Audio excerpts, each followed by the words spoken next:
Welcome guys, welcome to my channel. आज हम लोग पब्लिक इकोनॉमिक्स का एमए प्रीवियस का क्वेश्चन पेपर डिस्कस करेंगे। ये क्वेश्चन पेपर जो आपका रहेगा कुरुक्षेत्र यूनिवर्सिटी से एफिलिएटेड जितने भी कॉलेजेस हैं उसका ये प्रीवियस ईयर क्वेश्चन पेपर है 2020 का। आप लोगों का एमए प्रीवियस का पब्लिक इकोनॉमिक्स का एग्जाम नजदीक है, तो इस क्वेश्चन पेपर से आपको किस तरह के शॉर्ट क्वेश्चन करने चाहिए, किस तरह के लॉन्ग क्वेश्चन करने चाहिए, काफी हेल्प मिलेगी। पहला क्वेश्चन आपका कंपल्सरी क्वेश्चन आया हुआ है। इसमें आपसे क्या पूछा गया है? फर्स्ट क्वेश्चन में पूछा गया है डिफाइन ब्यूरोक्रेटिक्स बिहेवियर। आपसे पूछा है कि जो नौकरशाही होता है उसका जो व्यवहार होता है वो कैसा होता है, आपको एक्सप्लेन करना है।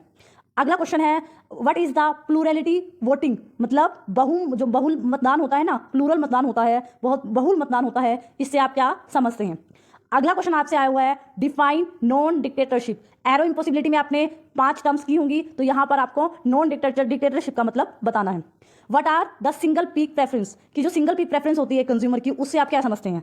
अगला क्वेश्चन आपसे आया हुआ है व्हाट इज पॉलिटिकल ऑप्टिमल, की राजनीतिक अनुकूलता से आप क्या समझते हैं। अगला क्वेश्चन आया हुआ है define unconditional grant. Unconditional grants क्या होती है। What is the second best optimal, second best solution या सेकंड बेस्ट ऑप्टिमल क्या होता है। What is the social discount rate, social discount rate से आप क्या समझते हैं। 8 क्वेश्चन है, 2 मार्क्स के हैं, तो 16 नंबर आपके यहां से हो जाएंगे। अगला देखिए यूनिट फर्स्ट में 2 क्वेश्चन पूछे गए हैं, आपको कोई एक क्वेश्चन अटेम्प्ट करना है। पहला क्वेश्चन क्या आया हुआ है what is social welfare function, जो सामाजिक कल्याण फलन है उसे आप क्या समझते हैं। डिस्क्राइब करो या डिस्कस करो एरो इम्पॉसिबिलिटी थ्योरम को सोशल वेलफेयर फंक्शन के अंदर। अगले क्वेश्चन में आपसे क्या पूछा है व्हाट इज रिप्रेजेंटेटिव डेमोक्रेसी, प्रतिनिधित्व जो है वो डेमोक्रेसी से आप क्या समझते हैं, लोकतंत्र से आप क्या समझते हैं। आपको डोन्स का जो मॉडल है पॉलिटिकल पार्टी के बिहेवियर को लेकर उसको एक्सप्लेन करना है। दोनों ही क्वेश्चन इंपॉर्टेंट है, अभी भी अगर आप दोनों करके जाओगे तो आप देखना एक आपको वहां जरूर मिलेगा। अगला क्वेश्चन देखो, सेकंड यूनिट से आपके किस तरह के क्वेश्चन आए हुए हैं। How social cost benefit analyse is done, social cost जो बेनिफिट होता है उसको आप किस तरह से एनालाइज कर सकते हैं, डिस्कस करनी है आपकी उसको पूरी प्रक्रिया, क्या उसकी प्रोसेस रहती है या कौन कौन से मेथड हैं जिससे आप सोशल कॉस्ट बेनिफिट को एनालाइज करते हैं। फिफ्थ क्वेश्चन आपसे क्या पूछा गया है which pricing policy is generally follow by public enterprises. आपने सेकंड यूनिट में पब्लिक एंटरप्राइजेस के क्वेश्चन किए ना, तो यहां पर ये बोला गया है जो पब्लिक एंटरप्राइजेस होते हैं वो जनरली कौन सी प्राइसिंग पॉलिसी को यूज करते हैं, और बेसिकली आपको कौन सा डिस्कस करना है, उनका मार्जिनल कॉस्ट प्रिंसिपल को डिटेल में डिस्कस करना है। थर्ड यूनिट में देखिए क्या बोला गया है what is public debt management क्या होता है, और discuss its principle and technique. तो आपको पब्लिक डेट का मैनेजमेंट से आप क्या समझते हैं, उसको कौन कौन से प्रिंसिपल प्रभावित करते हैं और उनकी क्या टेक्निक्स हैं, इनको डिटेल में डिस्कस करना है।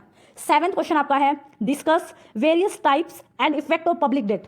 डिफरेंट टाइप के पब्लिक डेट होता है, टाइप्स होते हैं पब्लिक डेट के, और टाइप्स के बाद उनके अलग अलग प्रभाव होते हैं, उनको आपको डिटेल में डिस्कस करना है। और यहां पर बोला गया है कि जो इकोनॉमिक एक्टिविटीज होती हैं, पब्लिक डेट आपने लिया तो उसका टाइप्स का और उसके इफेक्ट्स का प्रभाव हमारी इकोनॉमिक एक्टिविटी पे पड़ता है, प्रोडक्शन या कंजप्शन पे, उसको आपको डिटेल में एक्सप्लेन करना है।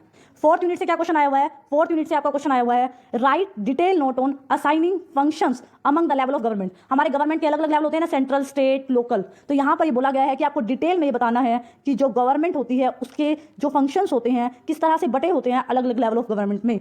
अगला 9th क्वेश्चन आपका रहेगा what are intergovernmental grants, जो इंटर गवर्नमेंटल ग्रांट्स होती है इससे आप क्या समझते हैं, कितनी तरह की ग्रांट्स होती है, जो कि what type of grant are given by union, जो केंद्र सरकार होती है राज्य सरकार को किस तरह की ग्रांट्स देती है।